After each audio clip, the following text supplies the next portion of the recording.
Testing, testing. One, two, three.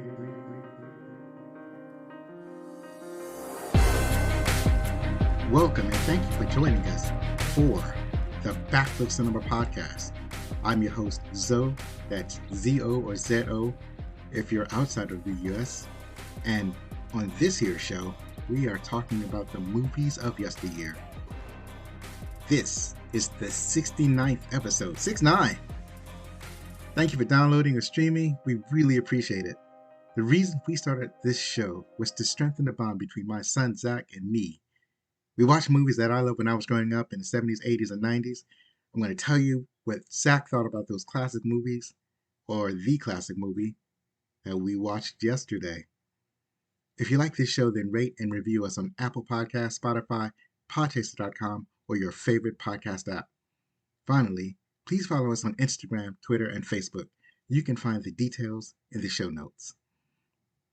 Now, I don't have much in the way of announcements today, and not much in the way of news, and no guests, so it's just me and you and I. But I do want to announce that this podcast will be released on Mondays instead of Sundays, as I've realized that it's much easier to release on Mondays with some of the schedule changes that I've had to experience. So look for us every Monday. I'm not exactly sure what time the release will be. We'll nail that down as we go along, but I'll be shooting for Sundays from now on. So we're going to move into one more thing to announce, because I don't think I'm going to have a full news segment. But one thing that had happened was the release of the Thor Love and Thunder trailer. Looks really exciting. It looks like it's something I definitely want to see. And I don't know, just drop me a line on Twitter and Facebook. Let me know what you think of the trailer that released this week. But that's all the actual news that I have. So there won't be a full news segment on this episode. So moving right along, the movie that we watched is part of a trilogy. So we're watching Star Trek movies, and within the first six Star Trek movies, there is a central trilogy. It is a trilogy within the hexalogy. So the first movie we covered last week was Star Trek II, The Wrath of Khan, and that covers the death of one Mr. Spock. So in this movie, we're going to cover Spock's rebirth, how Spock came to be alive again. The name of this movie is Star Trek III, The Search for Spock. So, following the death of Spock, one of his dearest friends, Admiral Kirk, returns to Earth in an attempt to resume some semblance of a normal life. He is restless and he's confronted with evidence that Spock may still be alive. Desperate, he and some of his closest longtime and loyal officers steal the USS Enterprise in an outrageous attempt to search for and find Mr. Spock. So, I was able to write that. I didn't have to rely on IMDb. That's how closely this movie hews to my upbringing. This movie was released in June 4th, 1982, produced by Paramount Pictures and Cinema Group Ventures. It grossed over $76 million in the US and Canada on a $17 million budget and had great reviews. So a word on the budget and the actual gross. The previous movie had a reported $14 million budget. It was somewhere between 11 and 14. I believe the final budget was 14. So this movie didn't get much more money. It's almost like they adjusted for inflation. It got a tiny boost in budget, but not much. But at the same time, it didn't make it made a similar profit, but I should say a slightly tinier profit than the last one. So it's on par with the money that it made from previous, which I think is okay. It's not going to it may not be as encouraging to the studios to not make more money on a sequel, but it still made decent profit. It made a tidy profit, and because of the profit it did make, Paramount decided to go ahead and make another movie. So this movie is starring William Shatner as Admiral James T. Kirk. You've seen him in Miss Congeniality. You've heard him on Osmosis Jones. You've probably even seen him in Dodgeball, a true underdog story. Up next is Leonard Nimoy, playing Captain Chichin Tagai Spock. He's been on TV like on Fringe, Marco Polo, and Invasion America. DeForest Kelly plays Commander Leonard Bones McCoy, son of David, MD. He was on TV shows such as Bonanza, M Squad, and You Are There. James Doohan plays Captain Montgomery Scott. He's been on TV on shows like The Man from U.N.C.L.E. and The Virginia. Arthur Koenig plays Commander Pavel Chekhov. On TV, he's been in Mr. Novak, Stretch Armstrong, and the Flex Fighters, as I believe he's voicing one of the characters. I don't think that was live action, but it may have been. Surprised me. And there's George Takei. He plays Commander Hakuru Sulu. He's been on TV in a show called Love Monster, and you've probably seen him a lot playing himself in The Simpsons. We have Nichelle Nichols playing Commander Naoto Uhura. She's been on TV shows such as The Young and the Restless, and Gargoyles. Christopher Lloyd plays Commander Crunch. You've seen him on Who Framed Roger Rabbit, Back to the Future, and The Addams Family.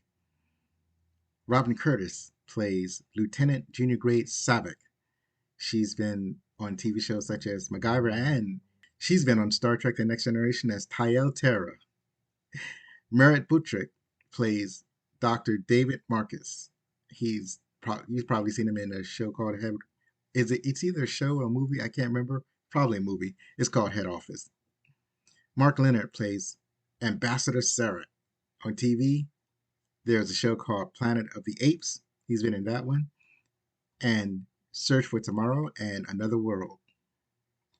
Philip R. Allen is Captain Esteban. James B. Seeking plays Captain Lawrence H. Stiles. He's been in Point Break, Ordinary People, and The Pelican Brief. John Larroquette, he has a small part as Maltz. He's been on the TV show Night Court, both the old and the new Night Court. Yes, there is a new Night Court coming. He's also been in The Good Fight and The Libertarians. Oh, I'm sorry, The Librarians. Robert Hooks, he plays Fleet Admiral Harry Morrow. He's been in Posse, Airport 77, and Passenger 57. Finally, we have Miguel Ferrer. I know that's not how you pronounce his name, but that's the best I can do at this time. He is First Officer and Commander Miguel Darby. He's been in RoboCop, which I believe that most people remember him from. He's also been in Traffic and The Maturing Candidate, and he's been on a number of noted TV shows. This movie was the directorial, with the how do I say this? It is the featured directorial debut of Leonard Nimoy. He's also directed Three Men and a Baby, The Good Mother, and Funny About Love. Now I haven't seen his other movies, but I do remember Three Men and a Baby, and that was a great movie. This movie was written by Gene Roddenberry as the creator and Harve Bennett for the story. Now, Harve Bennett also was one of the main contributors to Star Trek II, The Wrath of Khan. He's written this story as it is a continuation of the previous movie, and he is also the producer. He's the producer of Star Trek from Star Trek II all the way to Star Trek VI. So he's been heavily involved in Star Trek since Star Trek II: The Wrath of Khan. He was the one who had to replace Gene Roddenberry because the studio believed that Roddenberry was going over budget and slow, and Harve Bennett was basically brought in to right the ship. Harve Bennett is a noted TV writer. He's written a lot of TV shows. He had not seen or was not all that familiar with Star Trek when he took over the reins of Star Trek 2. So he made sure to watch every episode of the original series in order to get a feel for Star Trek and start writing these movies. So I have to give him props for that type of commitment. This music is by James Horner. He also written for Star Trek 2. And as you listen to this music, it basically sounds like a continuation of the previous film. It doesn't sound like he's added a whole bunch more to what he wrote in Star Trek 2. And it almost feels like it's a calmer it's a calmer set than in the previous movie. Like in Star Trek 2, it felt like it was all action. We didn't really talk much about the music in Star Trek 2, but it was just the music was just constantly active. It seemed you had the hero music for the hero ship, and then after that it was all just basically tension and release and tension and release continuously, and maybe a few slow parts, but it was or softer movements, but it was mostly just banging the action into your ear. In this movie, Star Trek 3, it's a much calmer set of music. He's written for Titanic. Well, he's a composer for Titanic, Avatar, and The Mask of Zorro. So that's it for the opening credits. Now, if you enjoyed the show, remember that you can get t-shirts, hoodies, mugs, face masks, jerseys, and more at our refurbished website, backlookcinema.com/shop. Check weekly for new designs and products. I'll leave the links to teespring.com and tpublic.com in case there's anything that you want from those stores as well. As I mentioned before, in particular, they have pint glasses at Teespring, and they're only available at Teespring. And I really love the pint glasses. So, up next, we're going to be talking about our favorite parts.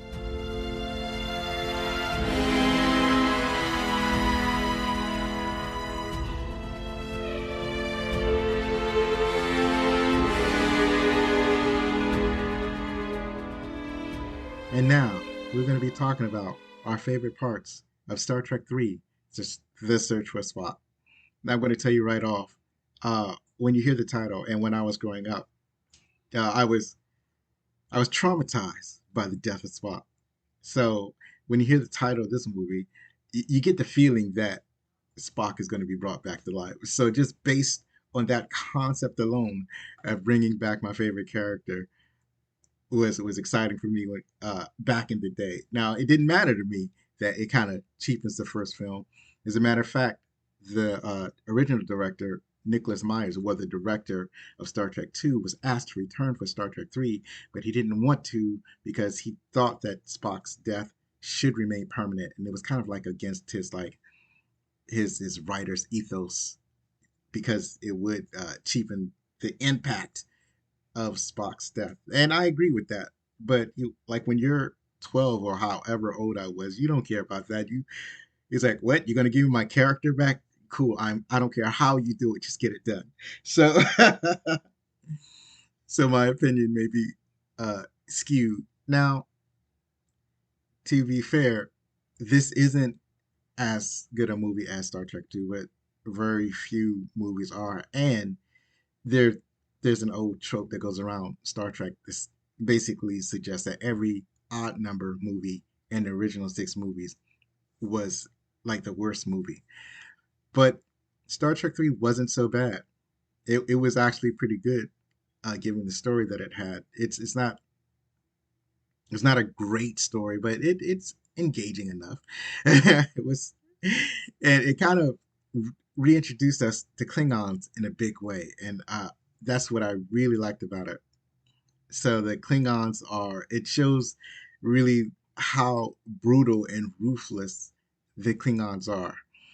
So like in one of my favorite parts and one of Zach's favorite parts is um well, there are two stories going on. One is Kirk has found out that Spock had wanted Kirk to bring Spock's body back to Vulcan.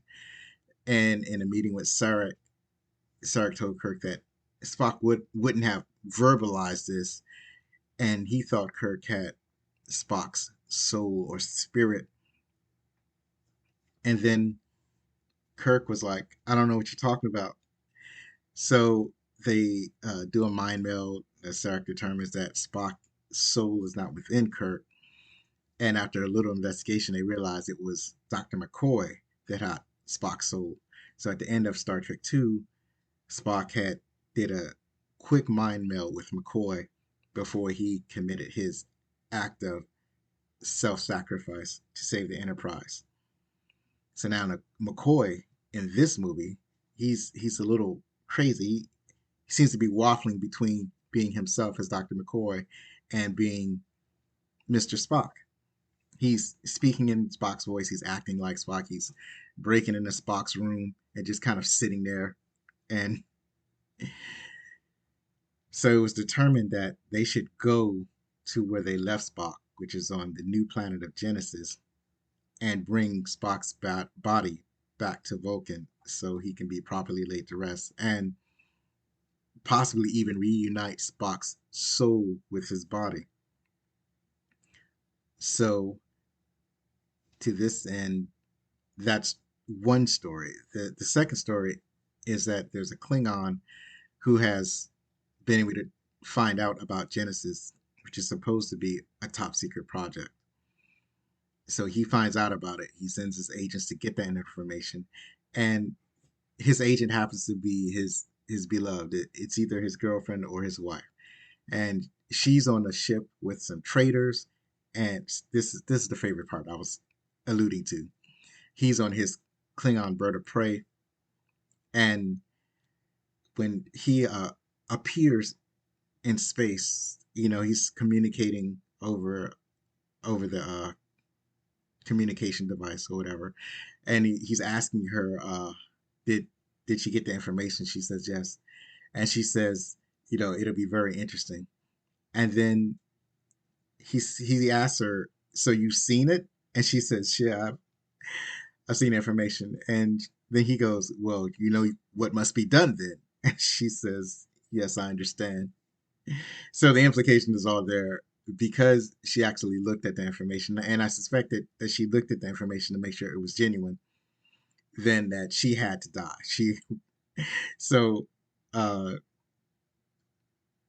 the commander Crunch pulls off in his ship and he kind of swoops around and he destroys the freighter rather than paying these. These are contractors that I guess she hired to get the information. So after they have the information, they blow up the ship. And so the fact that he will blow up his girlfriend or his wife just because she looked at information that he would rather that she not look at, just so that he could be the only one with this information, it basically shows the how different Klingon culture and behavior is from human behavior. And that was fascinating.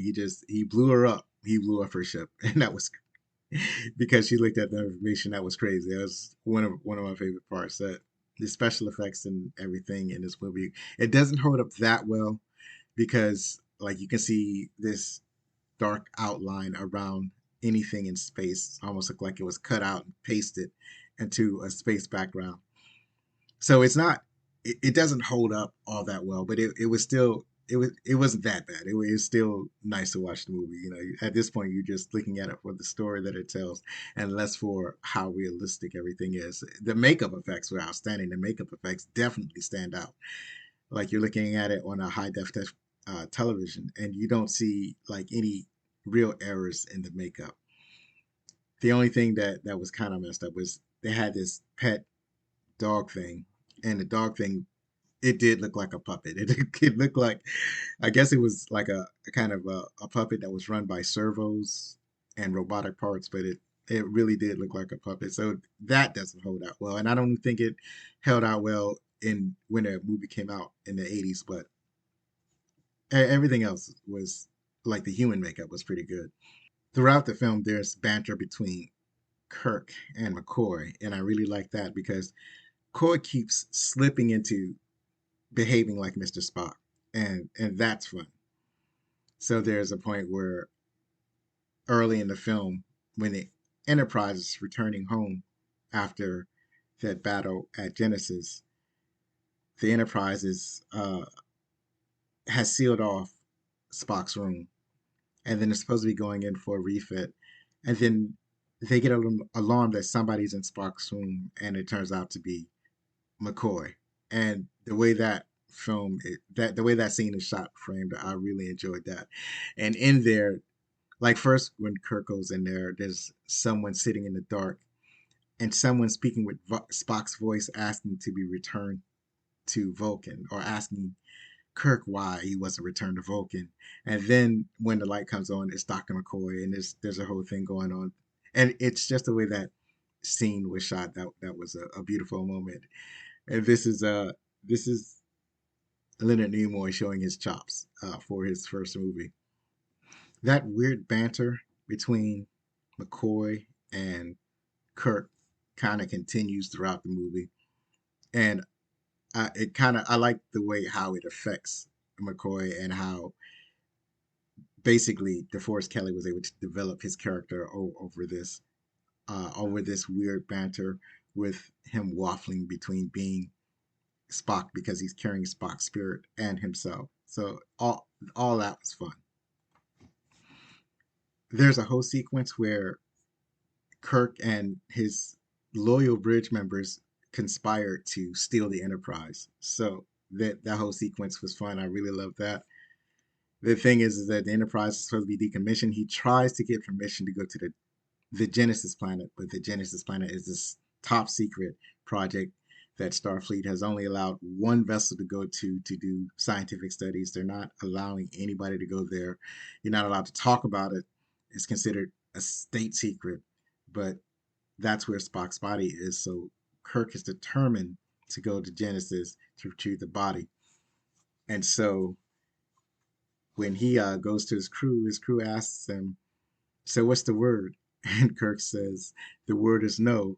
Therefore, I'm going to steal it anyway," which is very Captain Kirk of him. This harkens back to the Captain Kirk of the days of old, when he would just like do whatever to get what he believes his job is.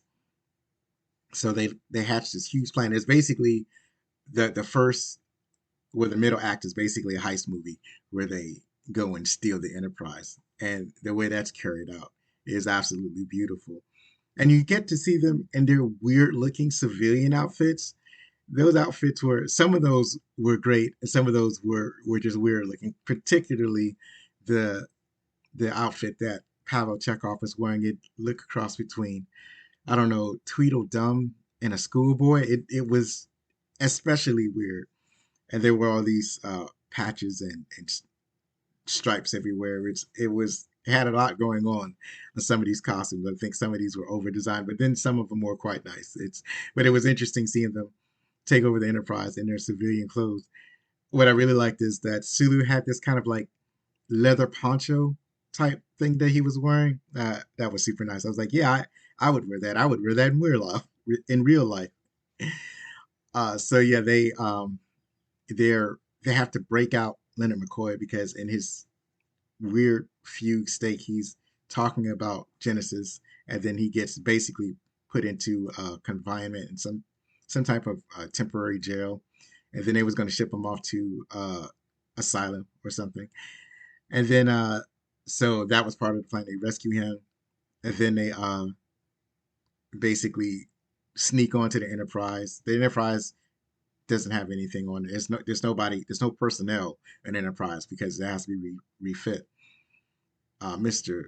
Scott, he's been promoted to captain of engineering on the Excelsior. So while he's on the Excelsior, he sneaks away and he sets up the Enterprise so that this huge capital ship that has to be manned by somewhere around 300 people, he jury rigs the Enterprise so that the whole ship can be run by on the bridge. So he's automated the Enterprise so that most of the functions happen with without like human interaction or intervention. So now that the Enterprise has been jury rigged, it can be run by like one person. So when they get onto the Enterprise, Kirk asks, he says he and Bones has to go, but nobody else has to go. But they all opt to say, they being Scotty, Sulu, Chekhov. Uhura stays behind because she has to set up things at Vulcan. But and funny that I think I put this in the trivia, but Nichelle Nichols was not pleased with how small her role was. But she did like what she was able to do with such a small part. And in fact, her character is far more developed in this movie than it has in any of the previous two Star Trek movies, where all she does is sit on a console and say, "Yes, Captain, no, Captain." At least in this movie, she does something a little extra that's fun. So where she forces a lower officer to get into a closet while she helps Captain Kirk and his crew escape to the Enterprise. So this continues with their taking the Enterprise out of this space dock, and they're being pursued by Captain Styles and the Excelsior, which is the only other starship in the area. And the Excelsior is this fancy new experimental ship with a new type of warp speed system, and he's all cocky and arrogant. But when he tries to chase after the Enterprise, Scotty had sabotaged it by taking out some vital components so that the ship can't go into warp speed. So that slow motion chase was fun. And apparently they don't send any other ships in the area to chase after the Enterprise. They know where the Enterprise is going. They could have easily sent some other ships to Genesis, but they never do. So that's kind of a whole thing.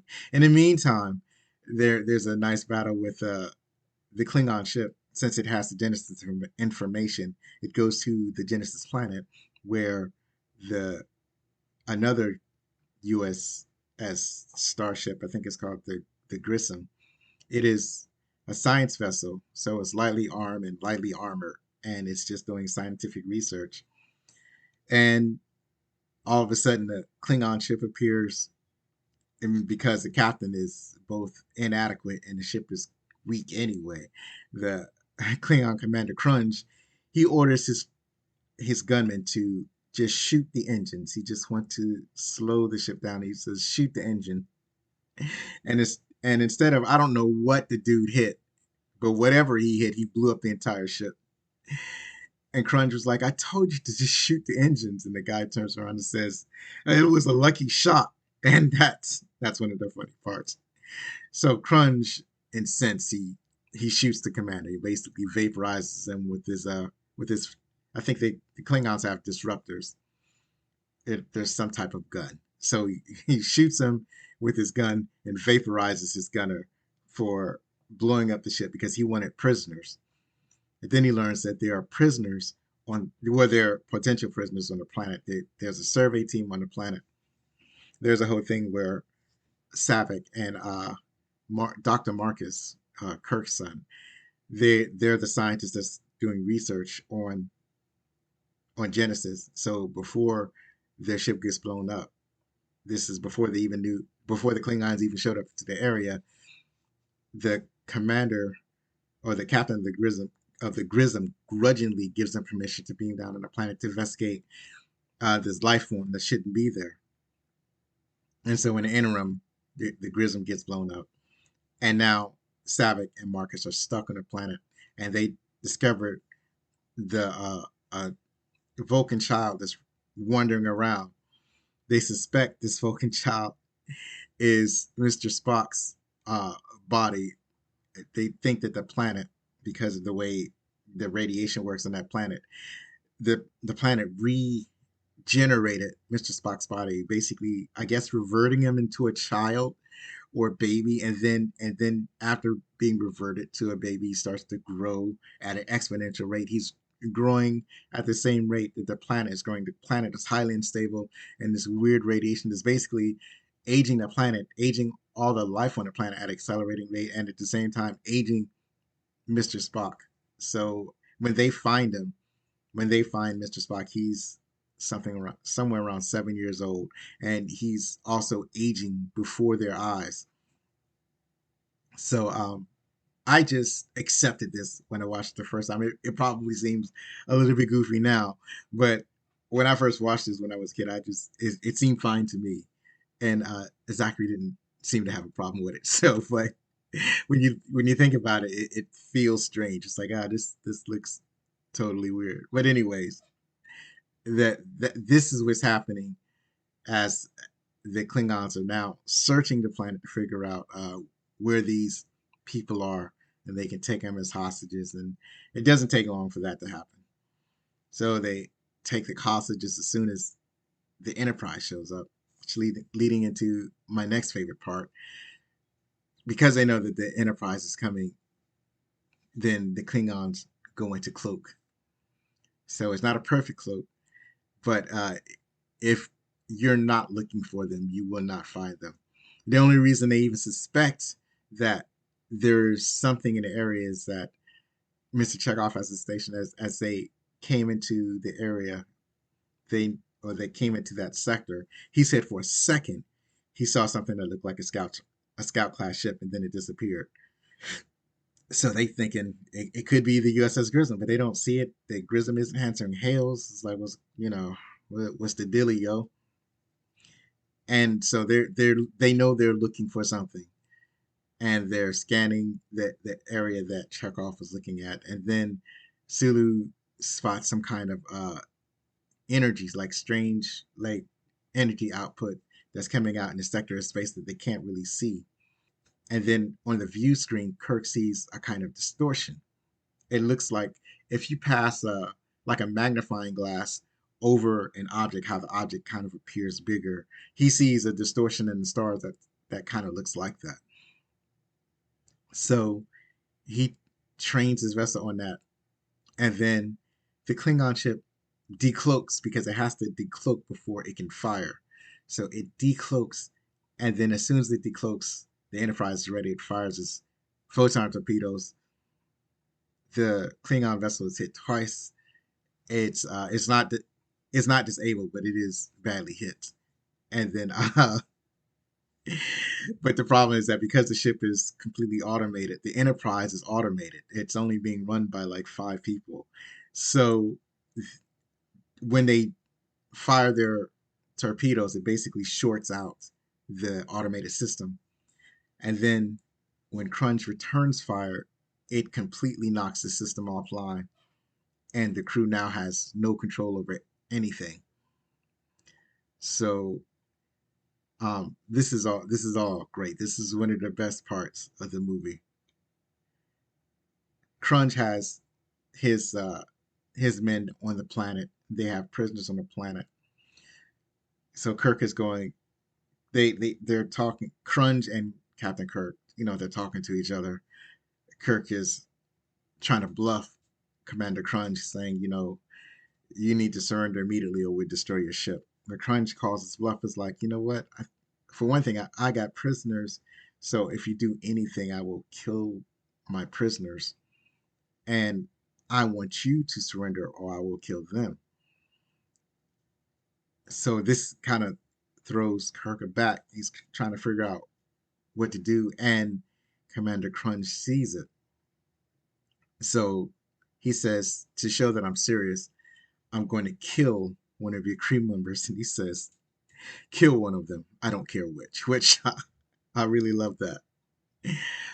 So, as I noted earlier, Commander Crunch is being played by Christopher Lloyd. You probably heard my take on his performance in the previous episode. And it's, I think he's having fun with this role. He's really leaning in to being the Klingon commander. So on the planet, there's a Klingon. He has 3 prisoners. He can choose to kill any one of these. Is at his discretion. And Kirk doesn't know which one the Klingon is going to kill. And there are 2 people that he deeply cares about on this planet. There's Mr. Spock, who is, because he's been told that because he was allowed to talk to the prisoners before, during this exchange. And so he knows Mr. Spock is on the planet, or at least his body is on the planet and it's alive. His son is on the planet, and Savick is on the planet. And the Klingon is walking around. He was going to stab Savick, and Savick would have been dead. And I almost believe Kirk would have been fine with that. But as the Klingon closes in on Savick, Marcus jumps into action and fights with the Klingon. But he's, of course, he's not a fighter, and he doesn't have a knife. So Klingon stabs him. Marcus is dead, and then Savick relays that information to Kirk, and Kirk is kind of he's he doesn't lose it, but he's obviously this is a huge shock losing his son, and he utters those famous lines: "You Klingon bastard, killed my son." So yeah, that was impactful, especially when I was younger. I've noticed that William Shatner can play hurt and sorrow very good. He's very good at it. He did it extremely well in Star Trek 2, and he does it extremely well in Star Trek 3 in this movie. And you don't see him do that often. We don't see him explore those parts of his spectrum very often. People often make fun of how he acts, but he's actually a very prolific and working actor. He gets a lot of screen time on a lot of different TV shows and movies, mostly television, I'll say. But when he's allowed to explore being in anguish, he's really good at it. So he conceived of a plan to essentially work his way out of the situation because the Enterprise it can't be piloted or controlled. They can't fight back or anything like that. The only thing they can really do is escape. So he surrenders the Enterprise, and at the same time, he beams down to the planet. But before he does, he sets the Enterprise self-destruct sequence. So when the Klingon beam aboard, they beam aboard a vessel that should have 300 people, but has no people because Kirk has beamed down to the planet. So Crunch, knowing and understanding Starfleet vessels, he thinks that there should be someone in the vessel, so he tells them to look around. And meanwhile, the Bird of Prey, it only has a crew of 12, and Crunch sends most of his men. It's like 6 or 7 men over to the Enterprise, which is supposed to have a crew of 300, and there's no one there. So they're looking around and looking around, and then they find they get to the bridge, and the guy says, "There's no one here, but there's a voice speaking." And Crunch says, "Well, let me hear it." And the Klingon holds his communicator over to the voice. It's the computer voice doing the self-destruct countdown, and it's on 7, 6, 5. And as Crunch hears this, he says, "Get out of there, get out of there!" But they're out of time. And just as Crunch is saying that, the Enterprise blows up in sections. There's a small series of explosions, and then the whole saucer system blows up, and then it's knocked into a declining orbit, and it goes into and it basically lights up like a fireball. And Kirk and his friends, they see this fireball arching across the skies, an iconic scene of the Enterprise demise, and they're all looking at the destroyed vessel sorrowfully. And this is Kirk saying, "My God, what have I done?" And Bones answers, "What you had to do, what you always do, turn death into a fighting chance to live." And I thought that's just great. So, anyways, there's just obviously a confrontation of Klingon. There's a fight that is the fight choreography is subpar in these final scenes. It should have been better, but it's not better. I mean, I'm not expecting Hong Kong cinema, but I'd like it to improve over what we've seen in previous movies, and we're just not going to get that. But anyway, Kirk defeats Commander Crunch, who had beamed down to the planet because he only has a few crew members left. Kirk and his crew steal the Klingon vessel, which only had one crew member left, and that crew member being played by John LaRoquette, and they have a quick exchange where LaRoquette says, "You promised you would kill me," and Kirk says, "I lied." So that's pretty fun. John LaRoquette is unrecognizable in his Klingon makeup. I mean, everybody pretty much is, but sometimes you can kind of see, depending on how many layers of makeup they want to put on the the aliens. But you can't. I can't really tell. I think I don't know because I was watching Night Court at this time, so I feel like I would have recognized John LaRoquette from Night Court, but I he was unrecognizable in his makeup. So they take the bird of prey to Vulcan. They reunite Spock with his spirit. That's when, well, the Vulcans do this thing that we like to do on Earth, where, especially in the country, I think they still do it on the countryside, where people know you by who your parents are. So, like in my instance, I wouldn't be Alonzo. I would be Alonzo Barber's son, or or somebody would be Jack, son of John, or something like that. But it usually goes like that. It's oh yeah, you're Barbara Jean, you're Janie Mae's kid, right? That's how they know you. We're not even going by last names at this point. We're just going by who your parent was.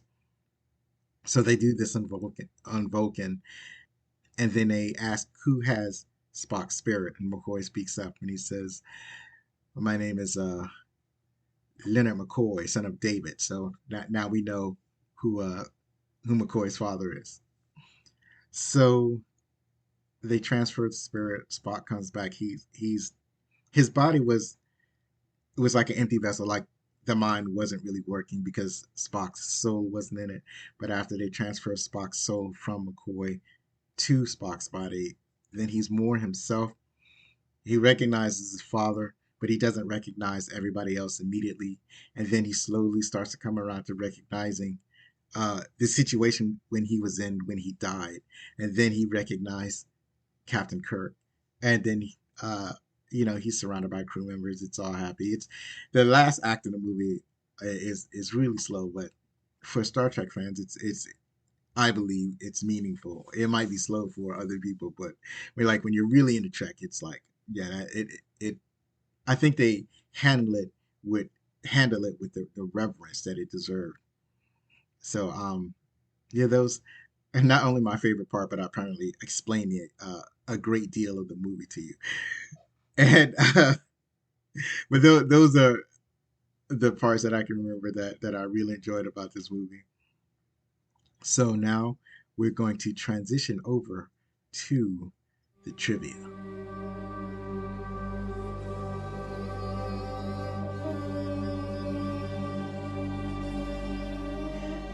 And now we've got the trivia. I've got most of this trivia from IMDb. I've got a bountiful of trivia. So we're going to get right into the behind the scenes and machinations of Star Trek 3, The Search for Spock.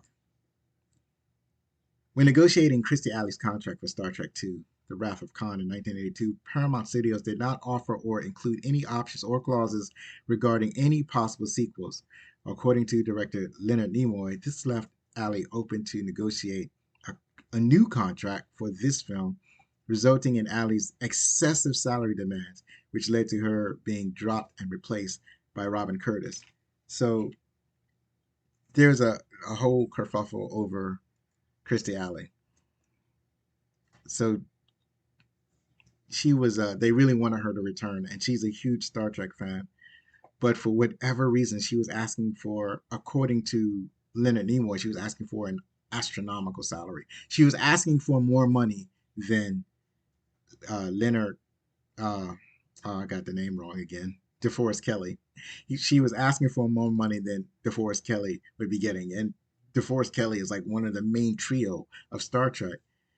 And so for her asking, and obviously she doesn't know how much money DeForest Kelly is getting. She's just her agent is just putting forth an amount that she would require in order to make an appearance in the sequel. But for whatever reason, she says something differently. She says that they weren't paying her enough money or whatever, and so we'll never know the absolute truth. But my feeling is that she was probably asking for too much money, and that's why she wasn't included in any of the other sequels. So she was replaced by Robin Curtis, who was happy to take whatever the salary that she was being offered. In the opening credits, there is an extra long pause between William Shatner and DeForest Kelly's name, where Leonard Nimoy's name would normally lie. That's pretty good. I don't know if you call that foreshadowing. It's present. I enjoy the presence of that. Production was endangered by the Great Fire at Paramount Studios. William Shatner helped fight the fire and rescue a crew member before firefighter reinforcements arrived. Shatner said that his motivation was doing so was purely to save a day on the shooting schedule, as he had to make a deadline to be available for shooting on a new season of TJ Hooker, which was a show that he was on in 1982.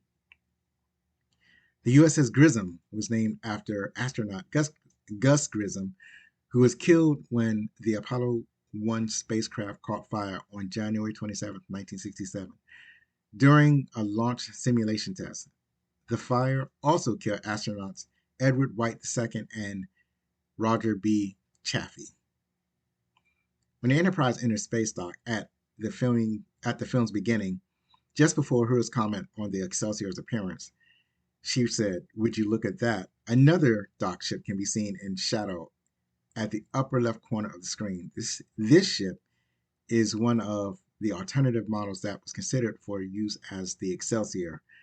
This alternate model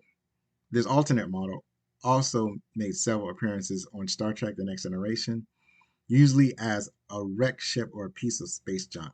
So I looked at the scene and I looked for this other ship or the shadow, and I've never seen it. So wherever this prototype is, I I wasn't able to find it. So up next, going back to Chekhov. Chekhov makes a remark in Russian pronounced, "Oh, I'm going to mess this up. I don't know any Russian." And the words just kind of blend together. Let's just say that he says something in Russian, and he says it to Scotty. This is during the security breach at Spock's quarters, and it translates to, "I'm not crazy, so there." Right? So that was pretty neat, and I kind of wonder how accurate that is, how accurately he pronounced that. But that would be for others to comment. The Excelsior was supposed to debut in Enterprise 2, The Wrath of Khan, and be identified as a newly promoted Captain Sulu's first command. This plotline was dropped, and the Excelsior was saved for this film. Sulu finally took command of her in Star Trek IV: The Undiscovered Country. The ship design was reused for the USS Enterprise B in Star Trek Generations. George Takei initially expressed reservations regarding the scene where the security guard called Sulu Tiny. While Takei liked the scene overall, he felt that Sulu being called Tiny didn't make much sense. Even when the writer and producer Harv Bennett explained it was due to more of the large size of the security guard. When Takei first saw this movie with the audience of fans, he came to recognize the scene and Sulu's line, "Don't call me Tiny," as the real crowd pleaser, which changed his outlook to a positive reaction. According to Robin Curtis, Christopher Lloyd didn't fully understand the use of the communicators. He would often shout his lines into the air rather than speak into the communicator. An example she used: when he says, "Bring me up," while on the Genesis planet, he yells at the sky as if the ship could hear him. He had to be repeatedly told not to yell at the sky. So I found that fascinating. The scene in which Kirk stumbles into his chair after hearing the death of his son was an improvisation by William Shatner, who was told by Leonard Nimoy to do whatever reaction Shatner wanted to do. Shatner has never told whether he meant to miss the chair and slip onto the ground, or that he meant to simply hit the seat hard, but missed going backwards. So I guess there's a kind of debate, a kind of debate on whether he meant to hit the chair or not, and he accidentally fell down. To me, it looked like he did it on purpose, but it's beautiful. It's great.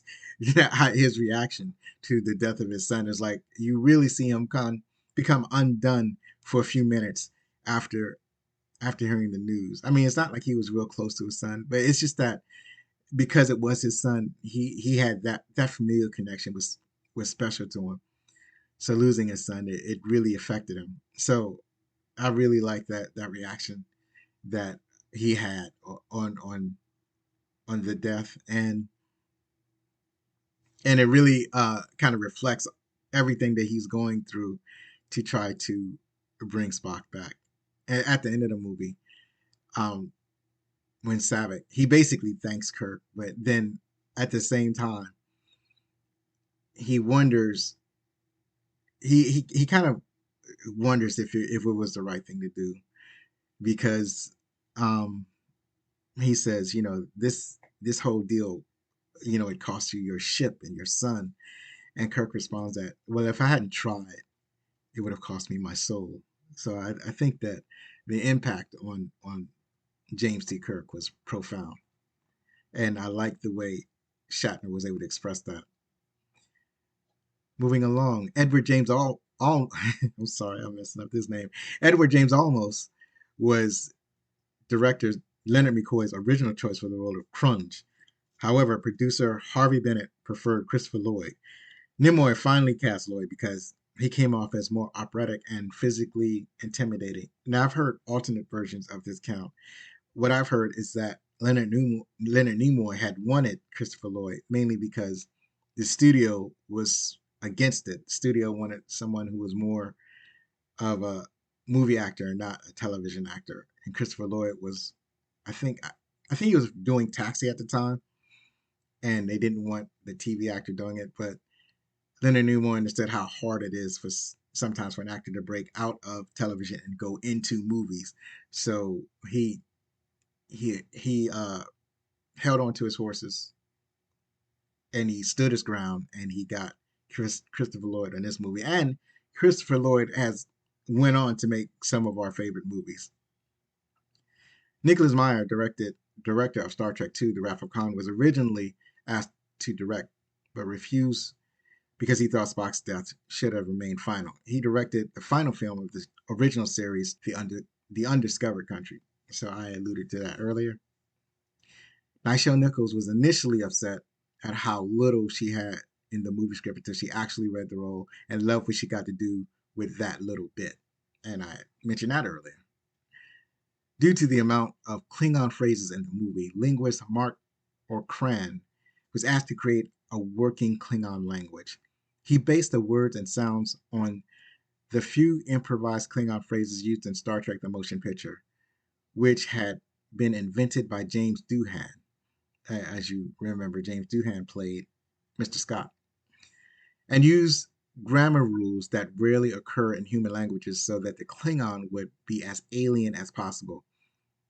During filming, Okran had to update the grammar and vocabulary of the Klingon language several times when actors got the line wrong because it was deemed easier to rewrite the language than reshoot the scene, or because the mistake simply sounded better. In some instances, actors just spoke English and a Klingon word that would match the lip movements would be dubbed over in post-production. Leonard Nimoy did the turbolift voice in the scene where Scotty says, "Up your shot," while exiting the USS Excelsior. The ending credits list the voice as alias Frank Force. So, and listening to this movie again, I was like, yeah, that's Leonard Nimoy doing a computer voice. In a June 2009 interview, Christopher Lloyd said that the role of Commander Crunch was one of his favorites. And you know what? That's heartwarming. Originally, Star Trek II: The Wrath of Khan was supposed to be Leonard Nimoy's last ever time playing Spock, due to Spock being killed off at the film's ending, but Nimoy regretted his decision, and it was decided for Spock to be resurrected. To keep the secrecy name, Spock was never used in the movie script, but instead the alias Naklov, which is Vulcan spelled backwards, was used. This film marks the first appearance of the Excelsior class, the Oberth class vessel, and the Oberth class vessel was the USS Grissom, and the Klingon bird of prey. The models were reused as other similar ships in numerous episodes of Star Trek The Next Generation and Star Trek Deep Space Nine. It was director Leonard Nimoy who conceived of the distinctive design of the Klingon's bird of prey. At a pre-production meeting with Industrial Light and Magic, Nimoy posed his arms and hands to demonstrate the vessel's wings as they ultimately would appear in the final film. The Blu-ray documentary, Space Docs and Bird of Prey, revealed that the physique of a bodybuilder in the crab pose, emphasizing the trapezius muscles, was also at the basis for the ship's aggressive stance. So if you're imagining a bodybuilder and he's kind of bending over and he's folding his arms tightly to his body so you can see his trapezoid muscles. That's the large back and shoulder muscles. That's that shape is what they use for part of the Klingon bird of prey. You can kind of see that shape near the back of the ship. So that's an interesting little tidbit. The film's villains were originally intended to be Romulans, but upper studio management wanted Klingons to be used, and I heard that it was Leonard Nimoy that wanted to use Klingons, but whatever. Since the Klingons were better known enemies, but by the time the decision was made, the Romulan warship was already built, and they did not want the expense of replacing it. However, since Star Trek, the original TV show, had already established that the Klingons and Romulans had shared technologies and ships in the past for exactly the same real world cost cutting reasons, the idea of Klingons using Romulan style vessels was not a problem. At the time when it was received by Industrial Light and Magic, established that the bird of prey was definitely a Romulan vessel commandeered by Crunch. With this backstory in mind, the feather-like pattern on the ship's underside was a direct tribute to the original bird of prey as it appeared in the first uh, as it first appeared. Sorry, I'm getting my words all twisted up. As it first appeared in Star Trek, the episode Balance of Terror from 1966. Though the final version of this film and subsequent Star Trek films and television episodes refer to the ship as purely a Klingon fleet, and the Romulan plumage detail was never lost. When Admiral Kirk calls out, oh yeah, I forgot. They refer to their commander as Lord, so they call him Lord Crunch or my Lord. So I thought that was rather peculiar because this is not something that they continue to do in subsequent Star Trek stories. But anyway, when Admiral Kirk calls out to Lord Crunch, the Klingon commander has his head in his hands. According to the original storyline, Crunch is not mourning the loss of his troops. He is humiliated because Kirk is more cunning than he was. Though Kirk's apparent suicide, Crunch has been beaten and shamed. But yeah, this isn't the story doesn't go exactly this way when you watch the movie. All of these feelings are not conveyed. Paramount Pictures studio chief Michael Eisner resisted the idea of Leonard Nimoy directing because he mistakenly thought that the reason for Spock's death stemmed from a hatred that Nimoy had about Star Trek. He, that being Michael Eisner, believed that it was written in Nimoy's contract that Spock had to die in Star Trek II: The Wrath of Khan. Nimoy told him that the contract is in a file in the basement of the building you're sitting in and suggested that he get someone to pull it for him. So Leonard Nimoy suggesting that he never made such a clause in his contract. Although it was well known that he's kind of waffling on whether or not he wanted to continue to play Spock in Star Trek. He never had any specific clause in his contract that said that this was his last Star Trek movie. Finally, we have Commander Crunch's name is only spoken once by his lover, Valkyris. As such, Admiral Kirk never learns the name of his adversary. And I think this was done purposely because there was a point where Captain Kirk, or I'm sorry, Admiral Kirk, asked what his name was. Like, who is this? Who am I speaking to? And Crunch says, my name is not important. And that's fascinating. So that's it. That's it for all the trivia. And up next, we will talk about what the critics thought.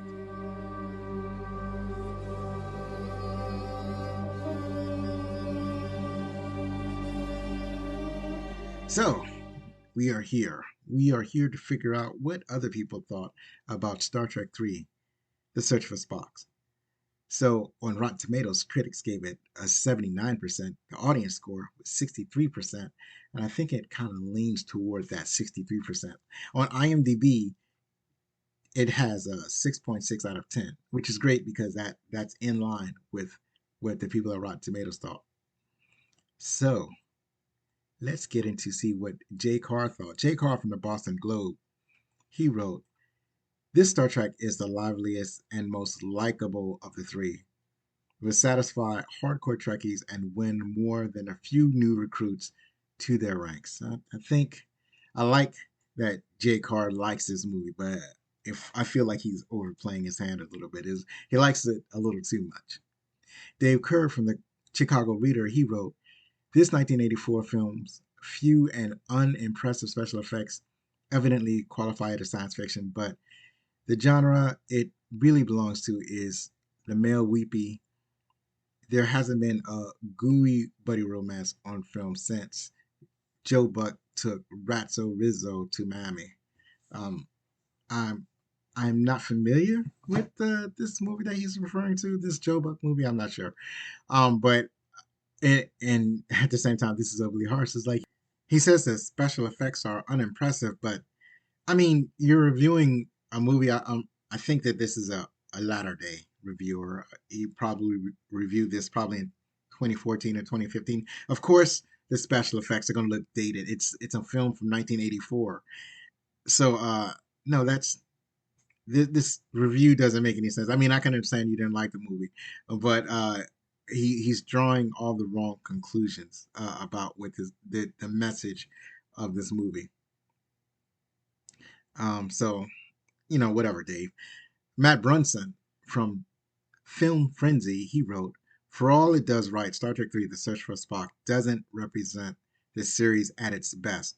And I believe that is the best thing that could be said about this movie. I, I agree with what these words say. Mike Macy from Gone with the Twins wrote, the sci-fi themes are just as esoteric as before and fitting for the universe, but the sense of adventure has vanished. I think that he goes too far when he says that. Oh, especially about the sense of adventure. I'm like, no, the sense of adventure is there. Is some actiony things going on, some pew pew. It's no. I think that this is the wrong take. Finally, Janet Mason of the, I'm sorry. Finally, Janet Maslin of the New York Times, she wrote, the humanity of Star Trek series, unexpected as it is in a science fiction setting, remains the series' best feature. So yeah, I agree in general with this statement, but to say that humanity is unexpected in a science fiction setting, it leads me to believe that she doesn't understand what science fiction is or what it's about. To be this, for one thing, this movie is barely science fiction. I believe it's a lot of what we call science fiction is actually an allegory for something that's going on in real life. There's a lot of spirituality in this movie, and I think that that's what this movie alludes to a lot. But it's hard to say that it's science fiction because it doesn't really say. It's like the science in the movie doesn't really say a lot about the human condition or how people will react. It's basically a lot of allegory. Even the Genesis planet and like there's a reason that the Genesis planet is unstable. The planet is unstable because Dr. Marcus used like unethical techniques in order to get the project off the ground, in order to get the planet to work. But it's not it's not something that you can't find in real life science. It's just kind of repeating the type of things that happen today. So Dr. Marcus was impatient. He did something unethical in order to get the Genesis planet to work. It you can say that you can say that about a lot of things that happen right now. So it's not. It's hard to say that that's even that a science fiction. I think most of this is all allegory, which is fine. I'm totally fine with an allegory, with something, a story that's set in space that is saying something about what's going on in the world right now. But just because it's set in space, just because you have spaceships and lasers or laser swords or a black hole or anything else, it's not going to necessarily qualify it as science fiction. And it's all about the humanity when you're dealing with science fiction. It's all about humanity. It's all about how we respond to something, a fantastical situation. How like for example, iRobot, that film or that book series specifically, but that film, it's that would be real science fiction. And I know it wasn't everybody's favorite film. It's not a great film, but when you look at it, it talks about, well, what if everybody did have robots? What if robots were around? How would having everybody having a robot, how would that change society? And and that's what that movie takes a look at. And this movie, iRobot, came out before everybody had like a palm computer in their head. This is generally before people had iPhones everywhere, before they had smart speakers and smart appliances, and it sort of predicted the world that we're kind of living in now, where we're moving towards. Um, but in iRobot, these themes were much more aggressive, but it was all about the human condition. So um, yeah, when you're watching hard science fiction, it's dealing with humanity. I just want people to realize and understand that. So, oh, I have one last review. One last review from James Kendrick from the Q Network. He wrote something of a letdown, a long winding paean to the grandeur of Leonard Nimoy's famous Vulcan character, which shouldn't come as much surprise since Nimoy himself directed it. I think this is all the wrong take because he wasn't slated to direct it. The studio didn't want him to direct this movie. They was just like, well, he's. I guess they looked at Leonard Nimoy and decided that, well, he's directed a few episodes of television. I'm pretty sure he can handle this feature film. And so it doesn't feel like. Well, yeah, it is a grand gesture to Leonard Nimoy. It's a character. It is a grand gesture to Mr. Spock, but it's not in such a way that because it's not because Leonard Nimoy directed the film, and not only that, but Leonard Nimoy is barely in the film. You only see him in snippets, and then at the very end of the movie, you see you fully see Spock. But this is more about how it's like a continuation of the themes of Star Trek 2. This is how Captain Kirk deals with death, and this is he's dealing with loss. He's dealing with sorrow. He's trying to do his job at the same time, trying to deal with the death of his son, the destruction of his ship, of his love for Mr. Spock. So this is what these are the themes that this film covers. It's not necessarily lifting up or aggrandizing the character. I don't think in a way that James Kendrick is implying. So that's it. That's it for what the critics thought. So finally, Star Trek 3, The Search for Spock, as of this recording, is available on Paramount Plus. Next week, we complete the Star Trek trilogy within the hexalogy with Star Trek 4, The Voyage Home. You can follow us on Twitter at Backlook Cinema or Facebook or Instagram at Backlook Cinema Podcast for updates. Don't forget that you can contact us with any questions, comments, or suggestions at fanmail@backlookcinema.com. One last time, if you like the show, then please help us grow. To do this, you can subscribe to the show, rate us, or write a review on Spotify, spotchaser.com, or Apple Podcasts, or your favorite podcast app. Believe me, it matters. Be safe. Share a movie from yesteryear with your loved ones. Hug your family. Hug your loved ones. And if you're going to be anything, be outstanding.